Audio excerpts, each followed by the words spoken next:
People want that plan to say, how do I get out of this quick? And I'm here to tell you that that's what got me in this cycle, is trying to get out of something quick and trying to reinvent myself quicker than I probably was ready to.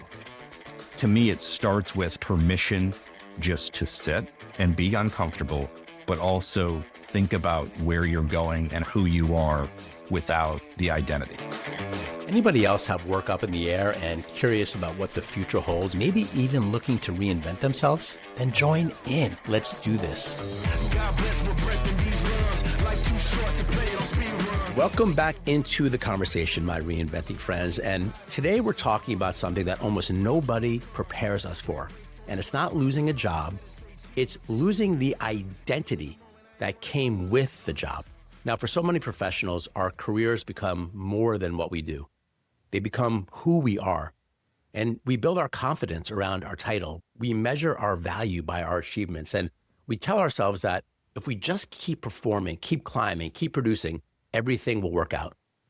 But what happens when the company restructures, when AI changes the rules, when your position or role disappears, or when the career you spent decades building suddenly no longer feels like the life that you want? Because that's what's happening to millions of people right now. It's why we're doing this podcast. Okay, now today's guest knows exactly what this all feels like.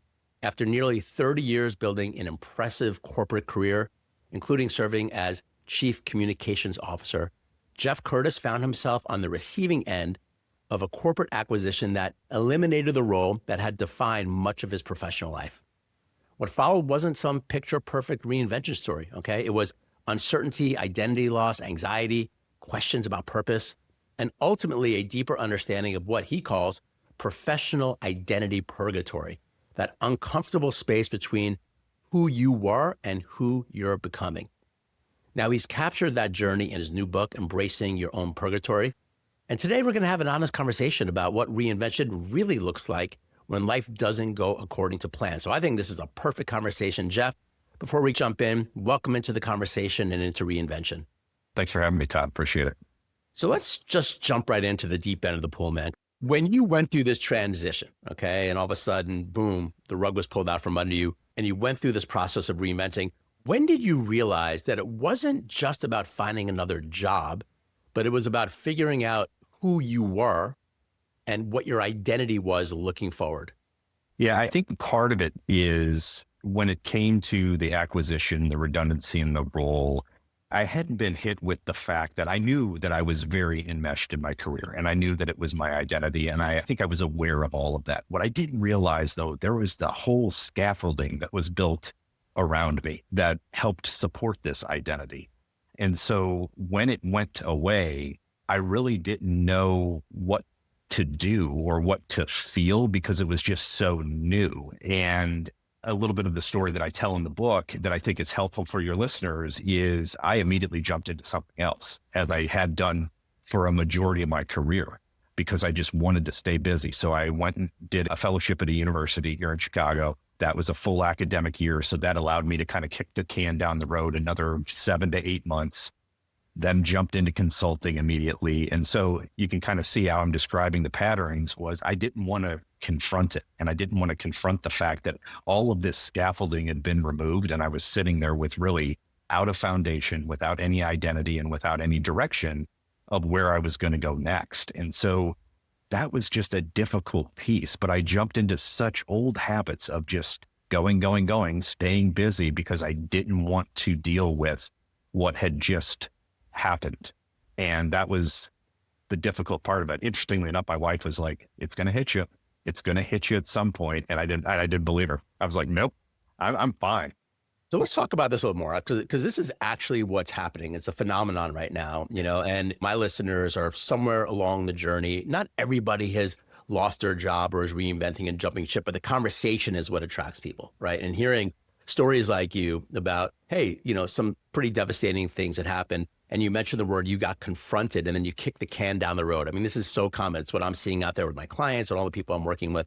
But you also mentioned your scaffolding.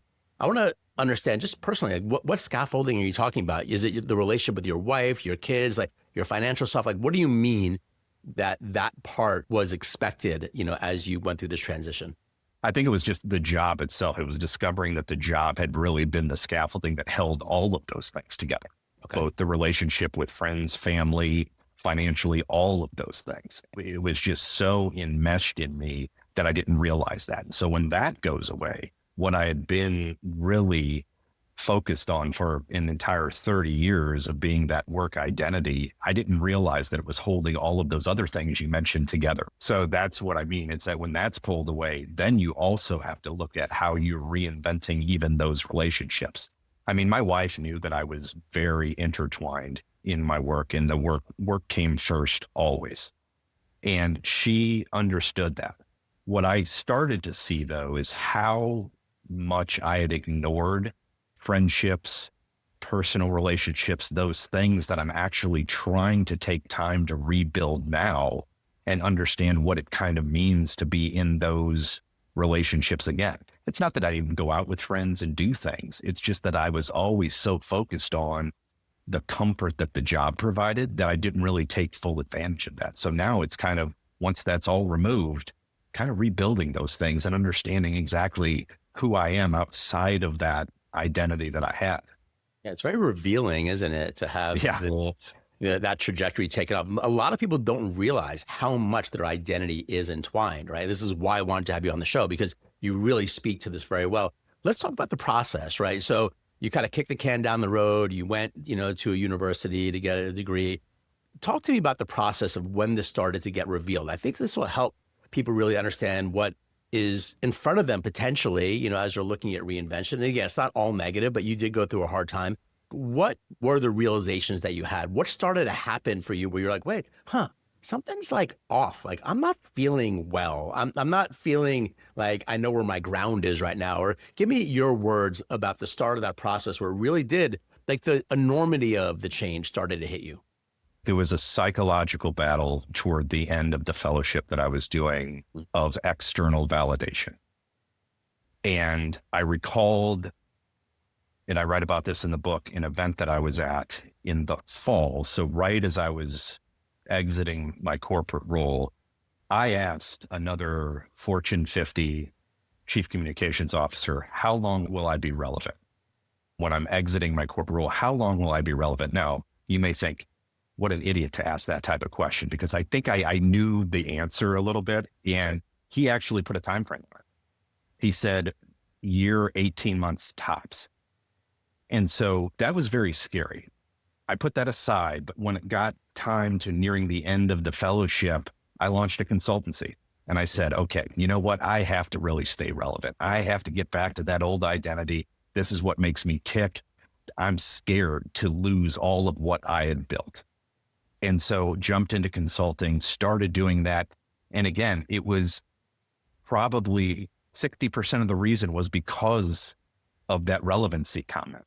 And that was scary. And so I started doing that, and I absolutely hated it. And I don't know what it was. I consulted for maybe 6 months, didn't like it. I didn't know if I missed the camaraderie of the team. I didn't know if I was questioning whether I could do the job or not that I had done on my own. All of those things started to just manifest themselves at the same time. And I got really depressed toward the end of 2024. And I felt that I really hit a low, and I didn't know where I was going and what I was doing. And that kind of just made me realize that I have to do something different. I have to do more exploration of myself. I have to find out kind of why I'm having these feelings and why this job or these jobs over the last 30 years were such a big deal that I can't escape it. Again, not to jump into the writing process, but that's really when I started writing the book. I said, I have to do something for myself to really understand where I've been and where I need to go in order to get better. Yeah. You speak very eloquently to the process that I talk a lot about here on the show, which is reinventing yourself is a process. Right. And a lot of it is what you said. You get confronted. It's very revealing.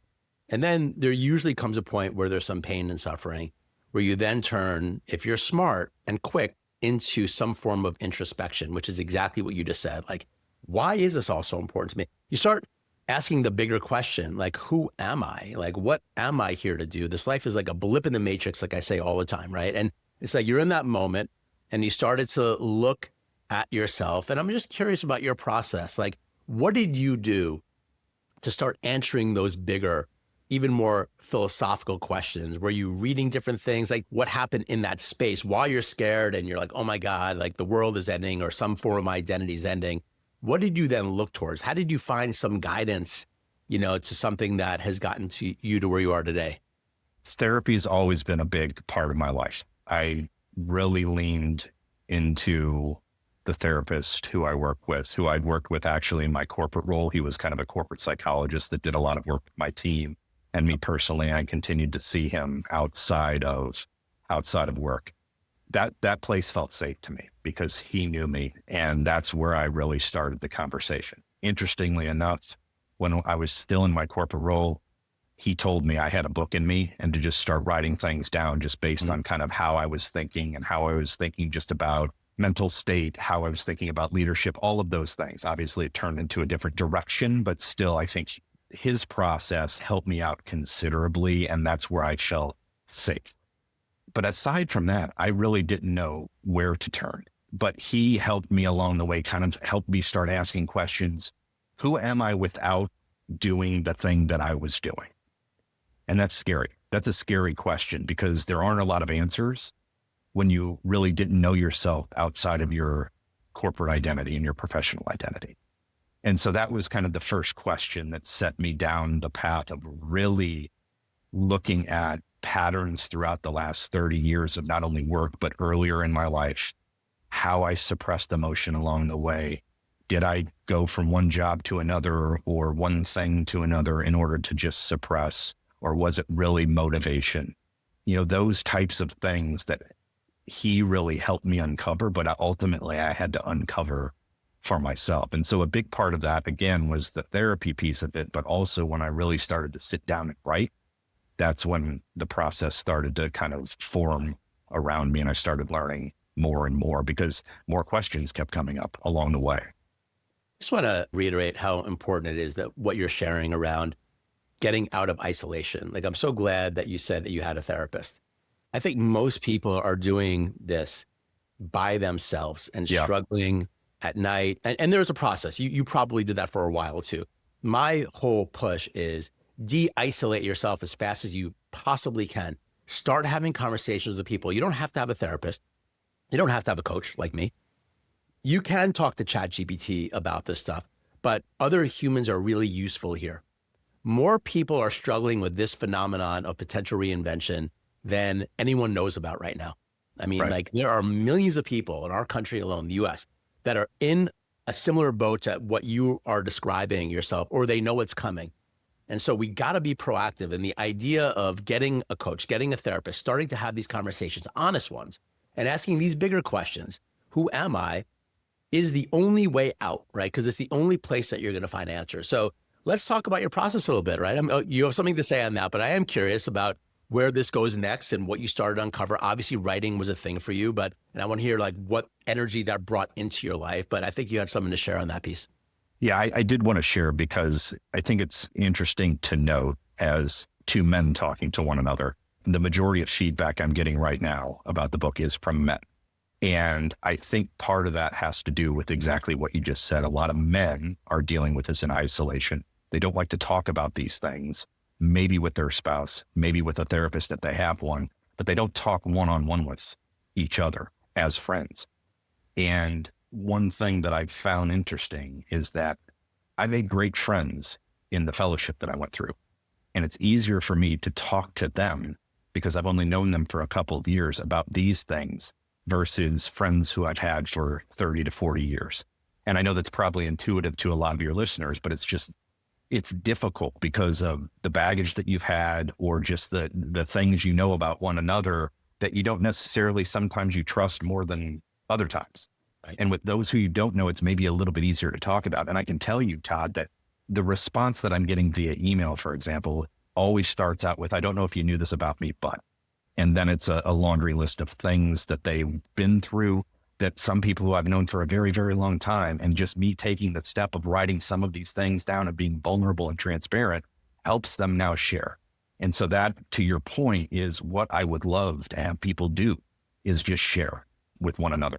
And I'm sorry, I took us off track there a No, little you bit didn't take with this your on track at question, all. but This is absolutely a key part of the conversation, especially for men. Look, I am an executive coach. I work with a lot of founders, CEOs, C-suite people.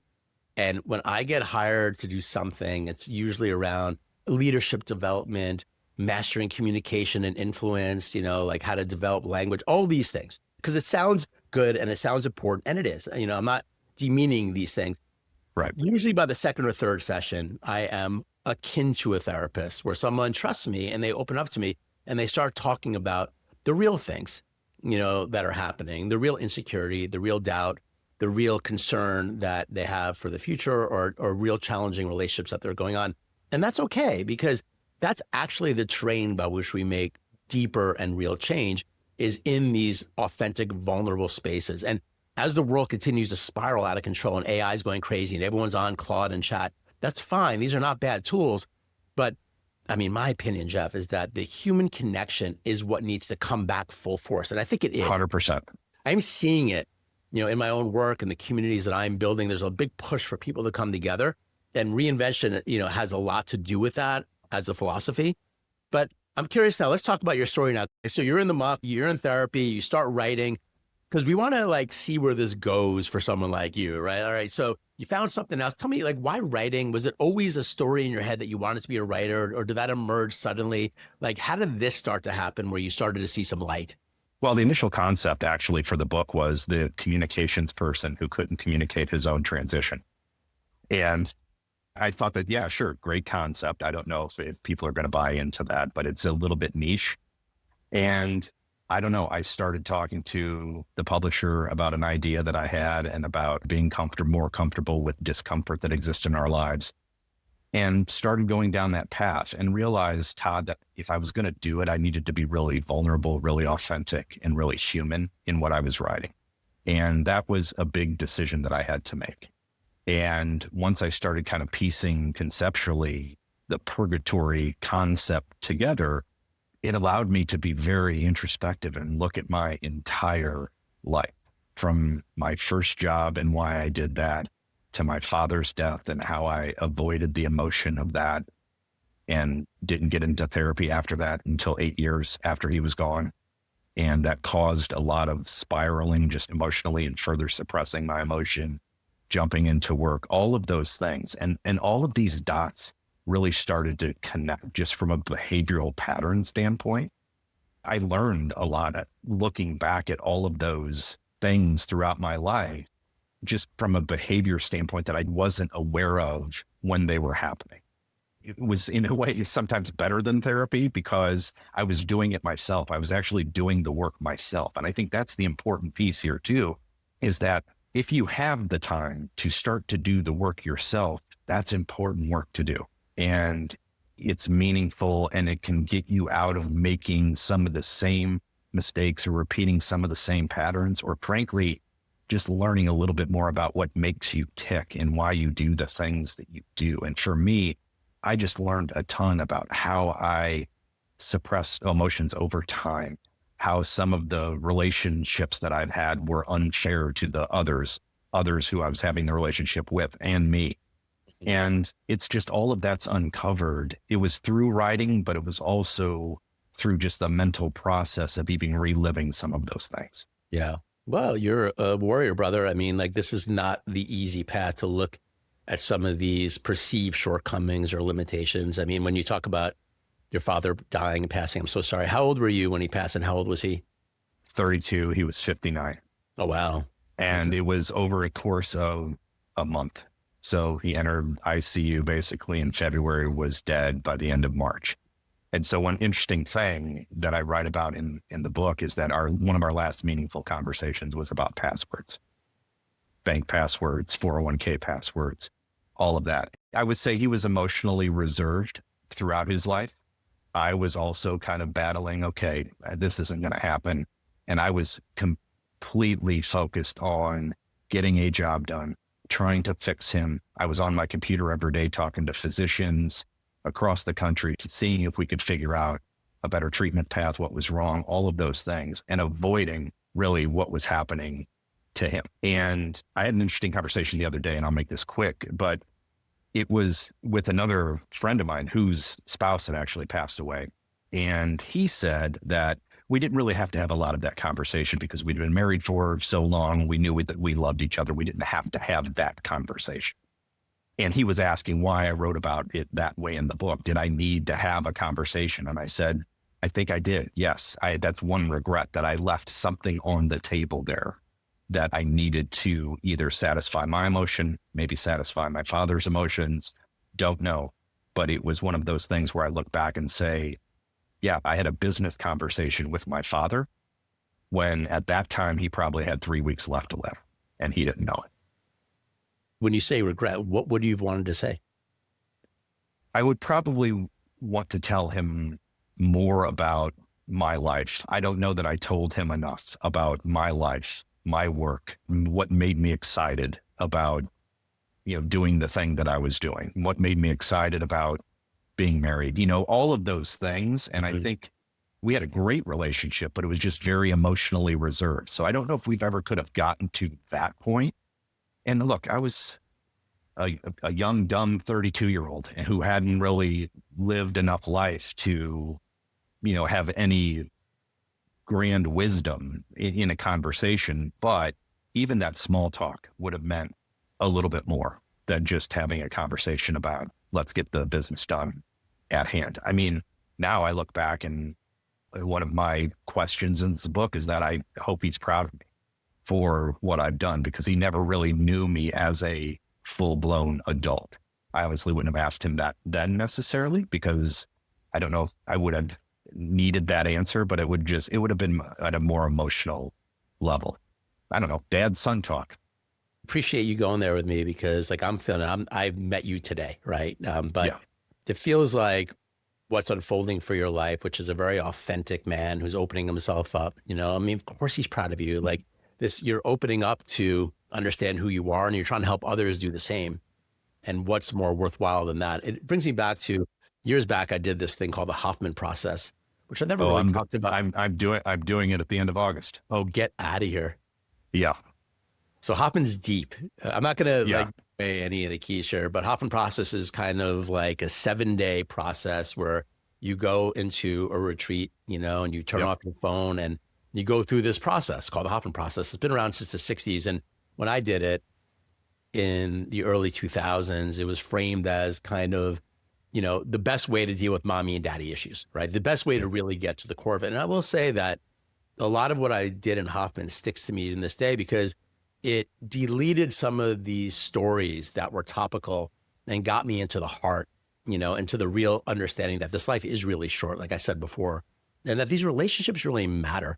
And that while I have stories around my parents, that are not always easy, that they're just doing their best and I'm doing my best. And the best way I can show up in this world is to be authentic with them, and to share. And that did open up a whole new series of activities between us that wasn't there before. And so I'm so glad I brought it up. I'm so glad that you're doing that. It feels right on for what you're doing. And so there may be a part 2 on that after you do Hoffman. We could talk about it, but yeah, definitely. Let's stay on the journey here, because, you've gone through this process, you found writing, you're opening up. From where you're at, do you see the process of reinvention, and you frame it as kind of going into purgatory? Do you see it as something by which, people can go through it easier than you did? Are there things that you're teaching that can help people get through this process and land on their feet quicker without having to hit rock bottom like you said you did? Because that's a big question that I have just in general with the process of transformation. Like, do you have to fall all the way down? Because most people are so scared of that. They don't want to look that bad, in front of their whole network, in front of their lives, in front of their spouses. Like, is there a way to go through this process by holding a sense of dignity, and holding a sense of, I'm still moving forward and creating good stuff? Or do you believe that it's a big rewrite for most people and that we do really need to confront these things that we haven't before? What are your thoughts on that? Yeah, I don't know that people have to necessarily hit rock bottom, so to speak, or to be, in a very low place. I think a couple of things. With the book, it's permission, not a plan. And I think that's where some of the pushback is that people want that plan to say, how do I get out of this quick? I'm here to tell you that that's what got me in this cycle, is trying to get out of something quick and trying to reinvent myself quicker than I probably was ready to. To me, it starts with, and the thing that I'm trying to teach people is permission just to sit in and be uncomfortable, but also think about where you're going. And as I brought up before, who you are without the identity. And if you do lose something that defines you, how do you start to ask yourself questions and give yourself permission to be unfinished for a little bit and not go as quickly as you may have gone in the past? I'm not talking about months or years. I'm talking about if it's a week. If you have the time to just be with yourself, to understand what happened, retrospectively look back at what happened in the past and how that will better prepare you for the future. To me, that's progress. And part of that permission is what we already talked about is discussion, and discussing how you're feeling, what you're going through, and really being human about that. I like to tell people putting the human back in humanity is kind of what we all need today. But again, giving yourself that permission to just be uncomfortable. And I know that's very abstract, Todd. And I know it's not, okay, here's your 5-step plan and worksheet. I didn't buy into that because I want people to see that it's okay to be unfinished. And you don't need to externally talk about some sort of tidy redemption arc that you've had and shout it from the mountaintops externally that you've evolved or that you've done or that you found your next thing, because what you're not showing is the work that led up to that. Right. And I want to show the work. I want to show the work that leads up to whatever the next thing is. And if anything, I'm getting you or I'm getting a former colleague to see that scenario that I write about with my father in the ICU, to ask themselves some of those questions that I'm asking in the book if they're in a similar situation. And to me, that's progress. That's not hitting rock bottom. That's just being more aware of situationally where you are in the world and where that might lead you. Right. I love it. I think the big fear that the people that I work with have is fear of looking bad to others, like fear of looking weak, looking bad, especially for men, but in general, looking like they don't have it all together because we spend our whole lives trying to make it look like we have it all together. One of the things that I found, and I said this several times on this podcast, is that other people really don't care that much. You're so worried about your image and your perception, but they're also dealing with all their own stuff. They're dealing with the same stuff that you're dealing with, but in their life, right? And so you don't have to put so much pressure on holding this image together. You have to go in and be authentic with yourself. And, you know, I have a practice that I talk about a lot here called allow and reflect, which is just introspection. Allow yourself to feel, allow yourself just to be. And yet you mentioned journaling, you mentioned seeing a therapist. These are all practices of introspection, asking yourself some of these bigger questions. I don't really think that people can reinvent themselves successfully without integrating that work to some level of significant degree, right? And I think that the world does not tell us that for the most part. Well, maybe on this podcast or others, but the truth is that that work is the most important. It doesn't need to take over your life. You don't need to become woo-woo. You don't need to go do the Hoffman process, although you are, and I've done it. You don't need to do stuff like that, but you do need to integrate. And I ran a community for a while where I had a bunch of engineers who were reinventing, like, you know, top level engineers.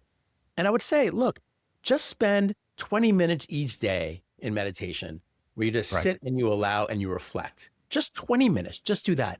Can't even tell you how life-changing this was for almost all of them because they'd never done it. They'd never just like allowed their thinking to run just with the practice of observation and witnessing, you know, happen. Right. So I really appreciate you kind of bringing that piece up. Yeah, go for it. Yeah. The other thing I want to say too is that, and you hit on something that it's funny, I always give advice to people, but I never take it on myself. But the thing about people don't care about your story, your journey, all of that. The hardest thing for me right now, particularly with the former need for a lot of external validation, is running my own race. Somebody told me a long time ago that you're running a race and the person you're running against doesn't know it's a race. And so focus on yourself because they're not running against you.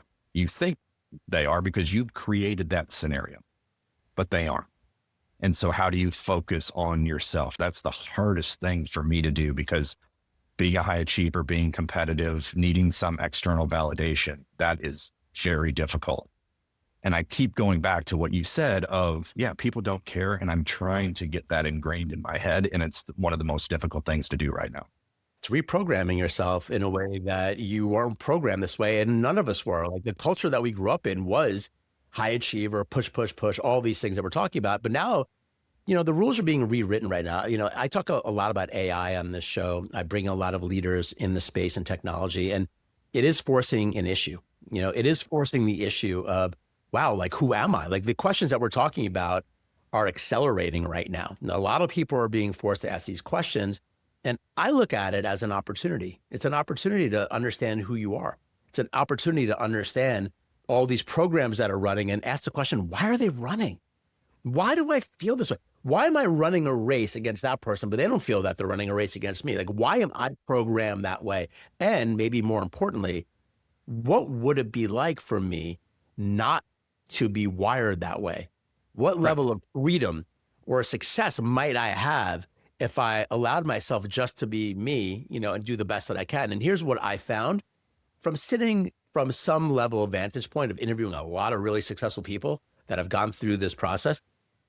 On the other side, like, you don't really care. And all those things that you want, the external validation that you want, actually comes easier. It comes in a more natural way. It's very humbling to realize that your old programs are set up that actually limit your ability to have the success and abundance and ease that you want. Yeah. And they limit your ability to be happy. Right. I mean, it's the search for joy that some people have never felt because they think that the joy came from the work. And that's also a reprogramming thing. I mean, I have this conversation all the time with my wife. She said, where are you finding joy? Often I have to say, I don't know right now. I don't know, because it's still hanging over in a way that is, I think I'm past it, but I don't know that I've ever felt pure joy in something that I'm doing. And so that's part of this journey as well, is that finding whatever those new metrics are that bring me joy, that bring me happiness, that feel like I'm making a meaningful impact that I need to make.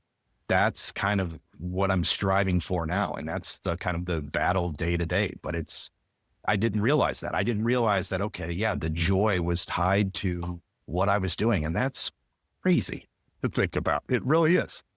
I love it. I'm so glad that you're on the show because, you were a big, successful corporate communications officer guy working for big companies, right? So many people in my audience are sitting in the same boat, either where you're at in the process, or maybe even a little further ahead, some folks, or maybe some people are kind of sitting on the sidelines with the sense that, this is kind of coming for me, to some degree. And I want to hear some stories. I want to hear some people like this. I want to hear what Todd has to say just to talk about it. But, as we're getting towards the end of this conversation, and again, there could be others down the road, if you're someone in my audience that's sitting there, in their job, they know that the writing is on the wall in some way, and they've listened to this conversation because they love hearing about your turn into yourself and your personal exploration. And now that you're writing a book and you're really reinvented, that you're in the process of reinvention. And the question is so powerful, Geoff. Like, I never really had joy. Like, what would that look like for me? Just those questions. What would you tell them? What is the biggest piece of advice that you can give somebody that is in that boat right now that can help them move the needle maybe a little quicker than if they didn't hear this? The first thing I'll say, it's not failure. And I think because a lot of high achievers are in this position, they're automatically going to think that they're failing at something by feeling these feelings or seeing the writing on the wall. And that, I think, failure is driven by fear of what could come next, or they don't know what's going to come next. So that's the first thing I'm telling people today is this is not failure. I go back to what I said before, even, and what you said, even if it's taking the time to journal, meditate, just be uncomfortable for a little bit in finding some of these things out, or at least exploring what could be next, or even what gives you a glimmer of joy in life, and start uncovering some of those now, so that when the time does come, you're not scrambling to try to figure this out and potentially falling further into depression or other things, or immediately jumping into the next thing, because it just keeps you busy. And that's what signals productivity for you, even though it may be meaningless. It's hard to deal with the fact that something that you're scared of, and you think that you failed because you're scared of it. And this is something really, and not to be cliche with my title, but it's really something to start to embrace. That uncomfortableness is something that we need to start to embrace in whatever that means for each individual. It can be different, but it's almost a reckoning to kind of embrace what's coming in order to be transformed and reinvented in the way that you see yourself doing so in the future. On that point of staying in the discomfort, what are some of the tools in the book where you help people be okay with that discomfort? Because that's what I find to be the hardest thing in the journey. You know, for people, okay, they can say it, they can come to a podcast and resonate, but then they go off in their lives and then they're really feeling stress and they have this automatic twitch to do something that probably won't be the long-term solution, but it's just satisfying the itch, right? And you're saying something different, like, look, learn to sit with it, learn to be in the discomfort. In your experience, like, what are you saying in the book around how to like really master that quality? Yeah. And I don't know in the book that I've mastered it, to be perfectly honest with you. It's more of that I had to go through the process myself, and I'm still learning how to go through the process. I don't like it. I don't like being uncomfortable. I don't think many people like being uncomfortable. And I'm okay with saying that because I didn't want to write I'm fully transformed and reinvented story. As I mentioned before, I wanted to kind of show the work. And I don't know if I have, because I'm uncomfortable on a daily basis. And oftentimes I am unable to sit with it and unable to deal with it. And I have to continue to remind myself to either step away, to go do some of the things you've talked about. Maybe I write down how I'm thinking. Maybe I go for a walk. Maybe I do different things just to understand why I'm feeling the way I'm feeling, what triggered me, and how I'm going to quickly move out of the uncomfortable space if I need to, or if I need to sit with it for a little bit longer until I've figured out what exactly is happening. And to me, it's if you can be more attentive or start to be more attentive to what gets you in the uncomfortable spots, the easier it is to get out of them in a productive way, not an unproductive way. And so that's my guidance right now. I don't have, as I mentioned before, a 5-step plan to get out of discomfort. You kind of just, even sitting with it, it's choose your own adventure on what is going to make you feel that you're getting the most out of that space. And a lot of it is introspection, and a lot of it's uncomfortable, and a lot of it's kind of on your own terms and your own doing. Well said, my brother. You know, I just really love having you on the show. And I just want to add in one piece of my own advice for people listening to this point. And we didn't talk about it today, but the idea of when you're in that space of change, you know, or you're being confronted, is starting to like think about what future could make you really happy, you know? And again, we didn't think about you, but you just wrote a book, right? Is Geoff Curtis going to be this big game-changing author traveling around, speaking at events, you know, like even when I say that, I saw a little smile on your face, right? There's nothing wrong with also having a dream. Because I think a lot of times in this process of reinvention, people just get like, it's going to be so hard. Oh, it's, you know, I'm going to have to sit and reflect and sit in the discomfort. Yes, like there is that part of it. And I think one of the things that makes it really easy is, oh, well, what is possible, you know, looking out onto the future? What would be amazing, you know, if it happened? Like maybe this is an opportunity to dream really freaking big again about what's possible in your life. And like, to me, that brings the energy all the way back up. And then it gives me the fuel to go through the hard parts. Yeah, I agree with you. And again, I know we're close to finished here, but I did want to bring up one thing about the reinvention because of the story. So my wife and I just launched a nonprofit. And so that's kind of part of the reinvention story. And it's focused on something that we're very passionate about, relevant to my experience, et cetera. That's giving me a lot of juice right now.